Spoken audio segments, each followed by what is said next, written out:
Hello, Namaskar, good morning, everyone. I am Oja Shankar from HIS, and today I am back with the analysis of the Hindu newspaper of 18th of May 2024.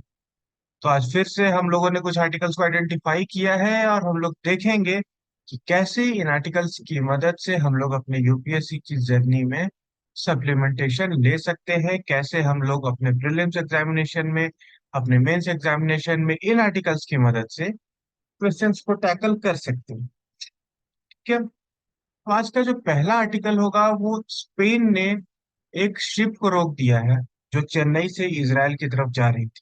इसमें कुछ arms थे। तो इसमें एक बहुत important location है हाफिया का, वो हम लोग देखेंगे कि कहाँ पे है। दूसरा, यूएन ने एक ग्लोबल सर्वे किया है वर्ल्ड इकोनॉमी पे, उस पर थोड़ी बात करेंगे। और आर्कियोलॉजिस्ट ने फाइंड किया है एक रॉक आर्ट, तो हम लोग रॉक आर्ट के बारे में थोड़ी सी बातें करेंगे।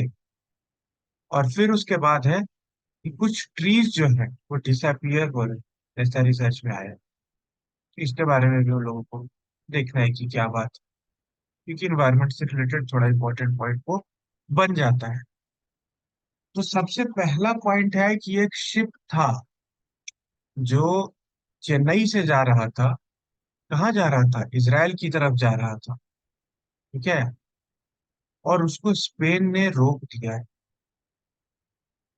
ओके। उसको स्पेन ने रोक दिया है। वो शिप जो था वो हाफिया पोर्ट जा रहा था, और उस शिप में बहुत सारे आर्म्स, एम्यूनेशन टाइप की चीजें थी। लगभग 27 टन ऑफ एक्सप्लोजिव एक्सप्लोजिव थे उस शिप में, जिस शिप को रोक दिया है स्पेन ने। अब देखिए वो जा कहाँ पे रहा था? हाफिया। ये जो नॉर्दर्न इसराइल का जो ये पोर्शन है, ये पोर्शन हाफिया का है, और यहीं पे हाफिया पोर्ट है। ये इसराइल का सबसे इंपॉर्टेंट पोर्ट।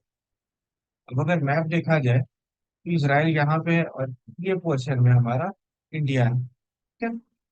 तो यहाँ चेन्नई से ये जा रहा था ऐसे। इसको इधर ही स्पेन ने रोक लिया है। और क्यों रोका है? क्योंकि स्पेन का कहना है कि भाई इंडिया से हथियार आ रहे हैं इसराइल के पास, और इन हथियारों का इस्तेमाल करके इसराइल जो है वो और ज्यादा लोगों को गाजा में मार सकती है। इसके चलते और ज्यादा इनोसेंट कैजुअलिटीज हो सकती हैं। दैट्स वाई स्पेन ने इस चीज को स्टॉप किया है। अभी इस पे कोई इंडियन गवर्नमेंट का स्टैंड आया नहीं है। हमारे जो स्पोक्स पर्सन है एक्सटर्नल अफेयर्स मिनिस्ट्री के, उन्होंने कहा है कि हमें इसके बारे में भी ज्यादा जानकारी नहीं है। हम लोग अभी इसके बारे में इंफॉर्मेशन और निकाल के आप लोगों के पास आएंगे, ऐसा उन्होंने मीडिया को कहा है। अब इस बात के पीछे का सीन क्या है? पीछे का सीन ये है कि स्पेन हमेशा से कैजुअलिटीज को लेके, कि भाई इनोसेंट लोगों की जान नहीं जानी चाहिए, इस चीज को लेके हमेशा से एक फर्म स्टैंड रखा है इसराइल के खिलाफ। ठीक है? और इस स्टैंड के चलते उसने इसराइल का पहले भी विरोध किया है। अभी उसको यहाँ पे मौका मिला तो उसने रोक दिया। और ये जो शिप था, ये शिप इंडियन कंपनी का शिप नहीं था। ये डेनमार्क की एक कंपनी का शिप था, जो चेन्नई से हाफिया जा रहा था। चेन्नई से 8 अप्रैल को ये शिप चला था। इस शिप को वहां पे रोका गया। और वहां के स्पेन के जो फॉरेन मिनिस्टर हैं, उनका कहना है कि हम लोग वैसा कोई भी शिप आए, the Middle East does not need more weapon, it needs more peace. Middle East को कोई वेपन नहीं चाहिए, मिडिल ईस्ट को पीस चाहिए, मिडिल ईस्ट को शांति चाहिए। अब स्पेन, जिसने एक टाइम पे आधी से ज्यादा दुनिया को अपनी कॉलोनी बनाया था, ठीक है, पता नहीं कितने लोगों का जेनोसाइड किया है, नरसंहार किया है, और आज वो स्पेन जो है वो दुनिया को पीस का पाठ पढ़ा रहा है। जब आपको खुद में डेवलप होना था तो आपने लोगों को मारा, लूटा, उस समय वो सब जस्टिफाइड था। आज के भी टाइम पे आप क्लाइमेट एक्शन के नाम पे जो भी फंड्स हैं जो वेस्ट को देने चाहिए, वो आप लोग देने को रेडी नहीं है। बट एक आर्म्स का इक्विपमेंट आपने रोक दिया क्योंकि आपको लोगों की जान बचानी है गाजा।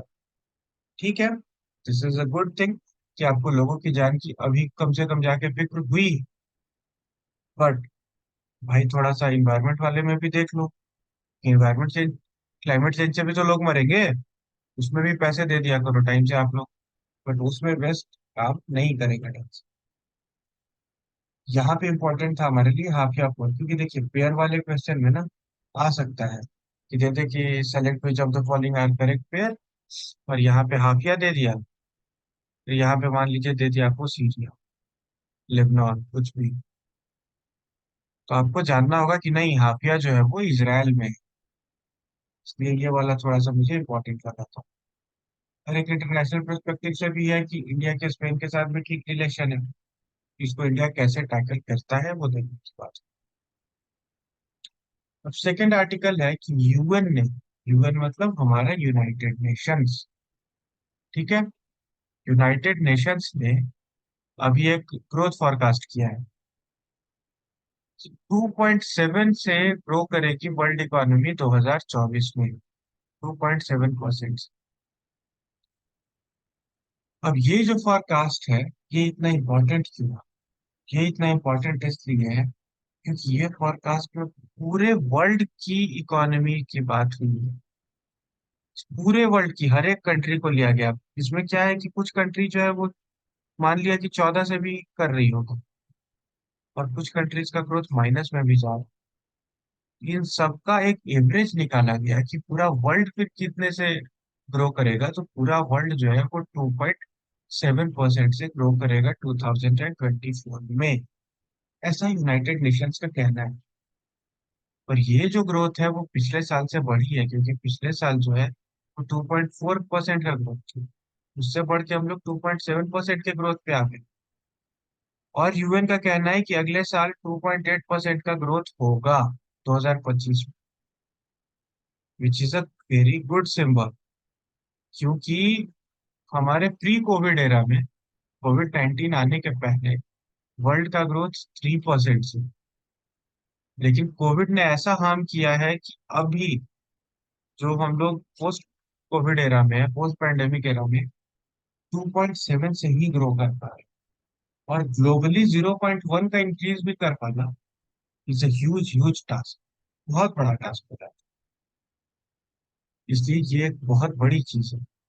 और इसमें इसने इंडिया को एक बहुत सारे देशों के बारे में स्टडी है, और उसमें इंडिया को एक लार्ज इमर्जिंग इकोनॉमी कहा गया है, कि इंडिया जो है इस वर्ल्ड के ग्रोथ में एक बड़ा कंट्रीब्यूटर है। तो अगर मेंस में आप लोगों को कहीं लिखना हो तो आप ये बात लिख सकते हो, यूएन के रिपोर्ट के हिसाब से इंडिया जो है वो लार्ज कंट्रीब्यूटर होगा वर्ल्ड इकोनॉमी के ग्रोथ। ठीक है, ये थी यहाँ इस आर्टिकल में, यही बस बात थी। अब आइए इस वाले आर्टिकल को देखते हैं। आर्कियोलॉजिस्ट ने फाइंड किया है first evidence of rock art. Rock art का पहला एविडेंस। रॉक आर्ट क्या होता है? किसी रॉक मतलब किसी पत्थर पे आर्ट बनाया गया है। किस चीज का आर्ट है भाई? तो यहाँ पे फुटप्रिंट मिला है, कि पत्थरों पे फुटप्रिंट्स बनाए गए हैं मैंगलुरु सिटी में। ये यहाँ पे इतना इम्पोर्टेंट क्यों है? कि इसलिए यहाँ पे इम्पोर्टेंट है कि ये फर्स्ट एवर एविडेंस है किसी भी रॉक आर्ट का मैंगलुरु सिटी। और ये जो रॉक आर्ट है, ये वहां पे एक बाबा जी स्वामी जी थे, उनका है, जो वहाँ लोकली बहुत ज्यादा फेमस है। वोलोर पन्ने बब्बू स्वामी है। ठीक है, I am sorry if I am pronouncing it incorrectly, but मुझे लगता है कि इसका प्रोनाउंसिएशन यही होना चाहिए। वुलूर पन्ने बब्बू स्वामी, इनका एक श्राइन है जो वहाँ पे लोकली बहुत फेमस है। और इनके श्राइन के पास में जो ये है ना रॉक आर्ट नया मिला है, और इसमें ह्यूमन के फुटप्रिंट्स हैं। ये देख रहे होंगे अगर आपको यहाँ नजर आ रहा है, ये ह्यूमन फुटप्रिंट्स हैं। ठीक है, ये श्राइन के पास में ही है। और ऐसा कहा जा रहा है कि ये जो फुटप्रिंट है, ये फर्स्ट या सेकंड एडी का ये फुटप्रिंट होगा। अगर इस फुटप्रिंट को प्रॉपरली डिसाइफर कर लिया जाता है तो बब्बू स्वामी जी के बारे में और भी चीजें पता लगाई जा सकती हैं, और इससे फायदा होगा। एक तो रॉक पेंटिंग, वहाँ के कल्चर के बारे में पता चलेगा, बब्बू स्वामी जी के बारे में पता चलेगा। लोग अपने एंशियंट हेरिटेज से, एंशियंट लीनेज से और ज्यादा जुड़ पाएंगे। क्योंकि देखो यार, कल्चर को तो किसी तरीके से रिवाइव करना ही होगा ना, कि लोगों का एक वहाँ कल्चरल रूट से लगाव है, जुड़ाव है उस। ये तो एक चीज हुई। दूसरा, एक हिस्टोरिकल अपना एविडेंस भी लोग तलाशते हैं। अभी हम लोग देखेंगे कि और कौन से हम लोगों ने पहले रॉक पेंटिंग्स को खोज लिया है। पहले की कौन सी ऐसी रॉक पेंटिंग थी जो अभी मिली। अब अगर ये इसके बारे में पता चल जाए, पेंटिंग के बारे में, तो हमें एक लीनेज भी मिल पाएगी कि कैसे कैसे रॉक पेंटिंग में इवोल्यूशन हुआ। ठीक है, ये भी हमें पता चलेगा। और ये जो आर्कियोलॉजिस्ट थे वहां पे, वो एक प्रोफेसर है एंशियंट हिस्ट्री और आर्कियोलॉजी के, M S R S college है, शेरवा डिस्ट्रिक्ट, वहां। उन्होंने कहा है कि जो रॉक पेंटिंग है ना, ये अनक्वेश्चनेबली एक बहुत कॉग्निजेटिव एविडेंस। ठीक है, कि वहाँ की सोसाइटी जो थी वो इलिटरेट सोसाइटीज थी, बट लोग आर्ट एंड कल्चर में एक्सेल करते थे। लोगों को पता था कि चीजों को हमें प्रिजर्व करना है। और इन्होंने 2009 में और भी रॉक कट साइट्स खोजी हैं कोस्टल कर्नाटका के रीजन में, जहाँ पे मोस्टली फुटप्रिंट्स लैटराइट सॉइल के सरफेस, लैटराइट रॉक के सरफेस, और पोर्टरीज भी हैं बहुत सारे। पोर्टरीज भी मिली हैं, स्टोन टूल्स भी मिले हैं। तो देखिए, ये जो नियोलिथिक एरिया, अब अगर आपसे पूछा जाए कि ये बुद्धा चाहते साइट किधर है, तो आप कहेंगे कर्नाटका। ये साइट आपको ध्यान पे रखनी है। बुद्धन चडेउ साइट, जहाँ पोएट्री स्टोन्स ये सब मिला, ये कहाँ पे है? कर्नाटका में। ठीक है, और यहाँ पे पोट्री मिला और ये सब, क्योंकि ये सब पूछ लेता है कि कौन सी साइट कहाँ पे है। अब ये नियोलिथिक साइट है। ठीक है, तो अपने आप में एक इम्पोर्टेंट साइट बन जाती है, ऊपर से न्यूज में भी आ गया है। ठीक है, इसको ध्यान पे तो रखना ही पड़ेगा। अब हम लोग ये देखते हैं कि इससे पहले हम लोगों को और कहाँ कहाँ रॉकेट साइट्स मिल चुकी। सारा तो नहीं देखेंगे, बट एक दो इंपॉर्टेंट देखेंगे। जैसे एक भीमबेटका है, और दूसरा ये है लखुदियार। ये उत्तराखंड में मिला था। तो ये देखो, यहाँ पे रफ ह्यूमंस के स्केचेस बने हुए हैं इस तरीके से। इन लोगों ने एक दूसरे का हाथ पकड़ रखा है। ये देखिए, इस तरीके से कुछ बना हुआ तो यहाँ पे समझ आ रहा है। ये मिला है लघुदियान, उत्तराखंड में। फिर यहाँ पे ऐसे वीविंग वाला ये मिला है, वेवी लाइन्स। ये सब जो है, ये कहा जाता है ना कि प्री हिस्टोरिक एरा के आर्ट है। ये सब इतना पुराना आर्ट है यहाँ लघुदियान में। और इन आर्ट्स की ये सिग्निफिकेंस है कि जो हमारे फोर फादर्स थे, हमारे पूर्वज थे, उस समय पे भी एक आर्टिस्टिक थॉट अपने अंदर रखते थे। अपने लाइफस्टाइल के बारे में, अपने जीने के तरीके के बारे में, कैसे कम्युनिकेट अपने फ्यूचर जनरेशन को करना है, उसके लिए शायद उन लोगों ने ये चीज करी होगी। और ये जो पेंटिंग्स है, इनके ऊपर सुपर इम्पोजिशंस भी हैं। मतलब एक पेंटिंग के ऊपर दूसरा पेंटिंग है, दूसरे पेंटिंग के ऊपर तीसरी पेंटिंग है। एक लेयर वाइज चीजें यहाँ पे नजर आई हैं। और यहाँ पे नेचुरल कलर्स का यूज करके किस तरीके से, किस खूबसूरती के साथ, आज से मतलब हजारों लाख साल पहले ऐसी पेंटिंग्स बनाई गई होंगी। ये हमारा एक कल्चरल हेरिटेज। तो आपको ये भी याद रखना है। साइट लघु दियारा साइट कहाँ पे? उत्तराखंड। और ये जो सबसे इम्पोर्टेंट साइट है बीपीएससी के लिए, वो है भीमबेटका। भीमबेटका जो है वो मध्य प्रदेश में है, एमपी, मध्य प्रदेश, भोपाल, विंध्या रेंजेस की हिल्स में, मध्य प्रदेश में।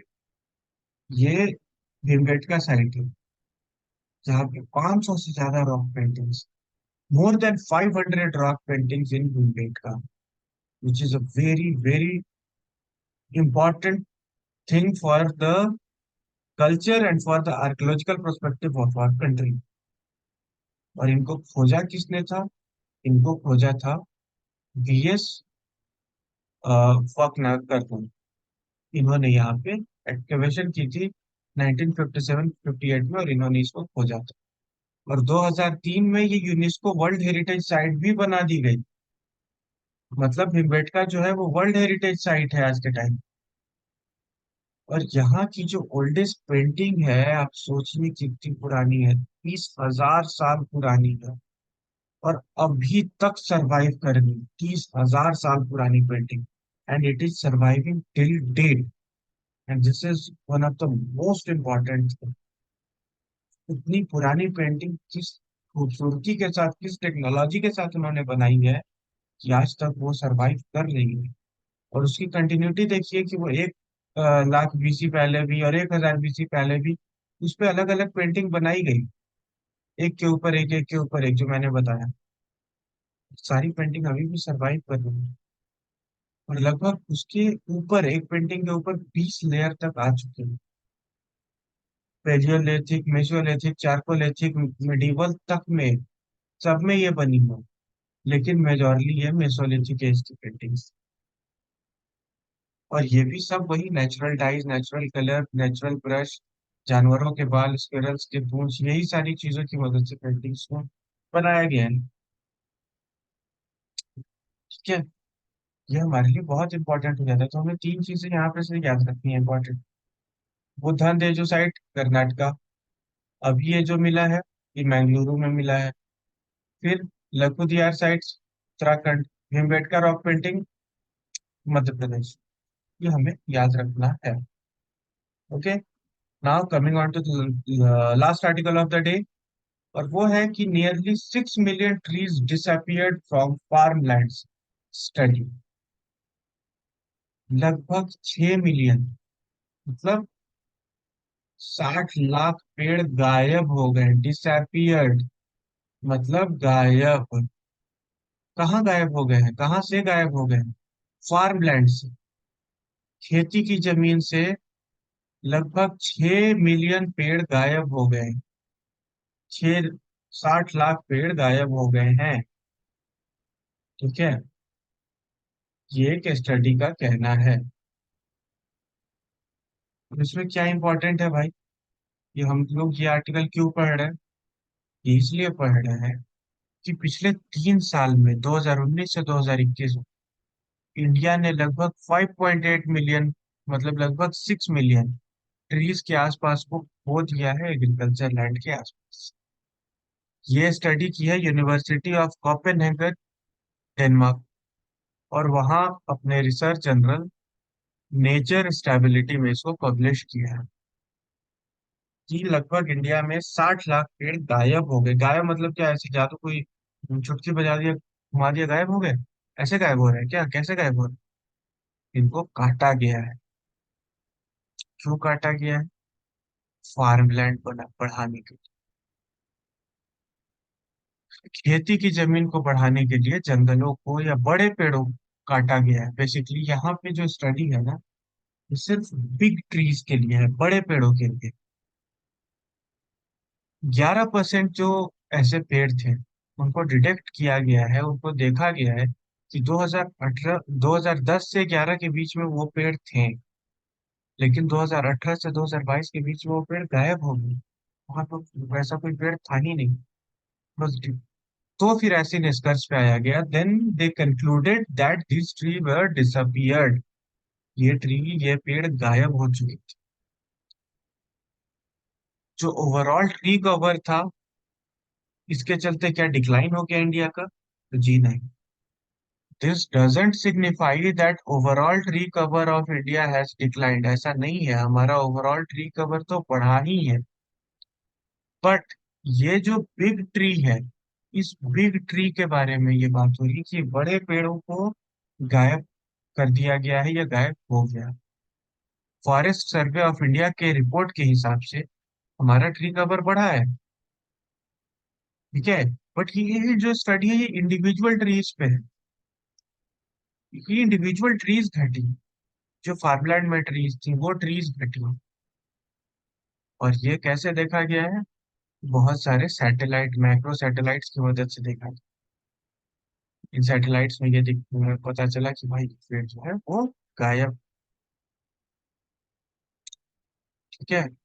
और क्या कहा गया इस रिपोर्ट में कि about 56% of India is covered by farm land and 22% is covered by forest. मतलब 56% इंडिया के टोटल लैंड का 56% जो है वो फार्म लैंड है, और 22% जो है वो फॉरेस्ट है। मतलब कि हम लोग जो है, इंडिया जो है वो वर्ल्ड का largest farming land owning country है। हमारे यहाँ पे सबसे ज्यादा एग्रीकल्चर लैंड है। इतना ज्यादा एग्रीकल्चर लैंड किसी देश में एग्रीकल्चर में इंगेज नहीं है जितना हमारे यहाँ। इसीलिए कहते हैं क्या भारत एक कृषि प्रधान देश है। यहाँ पे सबसे ज्यादा लैंड है, और लगभग 55% के आसपास हमारी पॉपुलेशन भी एग्रीकल्चर पे डिपेंडेंट है। तो यही चीज यहाँ पे कही गई। ये जो स्टडी हुई है, इस स्टडी में काफी चीजों को कंबाइन किया गया है। देखा गया है कि सैटेलाइट इमेज हो गई, रैपिड आई सैटेलाइट है, प्लैनेट स्कोप सैटेलाइट है। इन सैटेलाइट्स का नाम याद रखने की बिल्कुल भी जरूरत। हमें ये याद रखना है कि 6 मिलियन जो बिग ट्रीज थे वो गायब। ठीक है। इन लोगों की स्टडी को कंबाइन किया गया है और देखा गया है, क्योंकि इन सैटेलाइट जो है ना, ये लोगों की resolution capacity, capturing capacity, image capturing capacity काफी अच्छी है। ये 3 से 5 मीटर तक देख पाते हैं। मतलब धरती के जो हमारा अर्थ सरफेस, उसके 3 to 5 मीटर एबव तक ये सैटेलाइट्स क्लियरली देख। अब देखिए, यहाँ से एक साइंस एंड टेक का भी क्वेश्चन है कि क्या सैटेलाइट की मदद से हम लोग फॉरेस्ट कंजर्वेशन में मदद ले सकते हैं? जी हाँ, ले सकते हैं। क्या ट्री कवर को ट्रैक कर सकते हैं सैटेलाइट्स की मदद से? तो जी हाँ, कर सकते हैं। तो देख रहे हो कैसे एक आर्टिकल की मदद से दो सब्जेक्ट्स के क्वेश्चन निकल रहे हैं। एक इन्वायरमेंट का क्वेश्चन और दूसरा साइंस एंड टेक का क्वेश्चन। तो जी हाँ, सैटेलाइट की मदद से हम लोग ये भी कर सकते हैं और इन्वायरमेंट कंजर्वेशन भी होगा। तो ये दोनों चीजों को हमें ध्यान पे रखना होगा। अगर क्वेश्चन आ जाता है कि सैटेलाइट की मदद से कौन कौन सी चीजें होती हैं, एप्लीकेशन बेस्ड क्वेश्चन जैसा यूपीएससी पूछती है, तो उसमें आप टिक कर सकते हैं ना कि हाँ भाई, क्योंकि हमने तो इस आर्टिकल में पढ़ लिया कि होता है।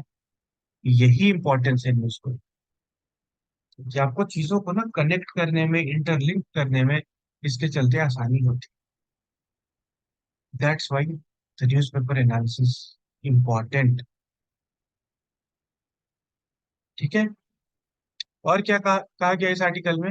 इस आर्टिकल में और क्या और कहा गया है, जो रैपिड आई नाम का एक वो है, ट्री को जो डिटेक्ट करता है, उसने कहा है कि जो एवरेज क्राउन साइज था ट्री का, मतलब क्राउन मतलब जितने में वो ट्री ऊपर से फैला होता है। जैसे अगर हम लोग पेड़ को देखते हैं तो पेड़ इस टाइप का कुछ होता है ना, तो ये जो ऊपर वाला पोर्शन है इसको कहते हैं क्राउन।